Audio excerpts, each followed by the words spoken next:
చంద్రబాబు గారి మీద పెట్టినటువంటి జగన్ పెట్టిన లిక్కర్ కుంభకోణాన్ని ఏసీబీ కోర్టు కొట్టివేసినటువంటి నేపథ్యంలో అంటే దాంట్లో ఉపసంహరించుకుంటూ ఏసీబీ పిటిషన్ వేయడం, దాన్ని అంగీకరించిన నేపథ్యంలో స్వర్ణాంధ్ర పత్రికకి సంబంధించినటువంటి అధినేత మాజీ స్వర్ణాంధ్ర తెలుగు పత్రిక ఎడిటర్ మారియే ఉందిలేండి, ఇప్పటికీ పేపర్ ఆయన పేరు మీదనే ఉంది.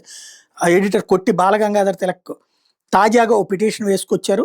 ఏసీబీ కోర్టులో అది తిరస్కరించేది, ఆ డీటెయిల్స్ ఇవ్వమంటే. అయితే కేవలం కంప్లైంట్ ఎఫ్ఐఆర్ తాలూకు సర్టిఫైడ్ కాపీలు మాత్రం ఇచ్చేందుకు అనుమతి ఇచ్చింది. ఈ మేరకు ఏసీబీ కోర్టు న్యాయాధికారి భాస్కర్ శుక్రవారం ఉత్తర్వులు ఇచ్చారు.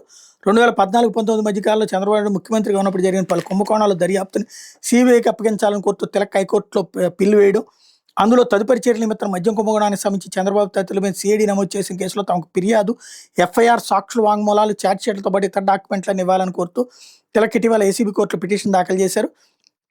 వీటిని పొందేందుకు హైకోర్టులో పిల్ దాఖలు చేసిన వ్యక్తిగా తిలక్ అర్హుడని ఆయన తరపు న్యాయవాది సెట్టిపల్లి దుష్యంత్ రెడ్డి ఏసీబీ కోర్టులో నివేదించారు. వాదనలు విన్న ఏసీబీ కోర్టు న్యాయాధికారి భాస్కర్ ఈ నెల 19న నిర్ణయం వెలువరిస్తాన్న విషయం తెలిసిందే.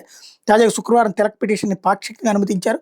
కేవలం ఫిర్యాదు కాపీ, దాని ఆధారంగా సిఐడి నమోదు చేసిన ఎఫ్ఐఆర్ కాపీని మాత్రమే అందించేందుకు అనుమతిస్తున్నట్టు ఉత్తర్వులో పేర్కొన్నారు.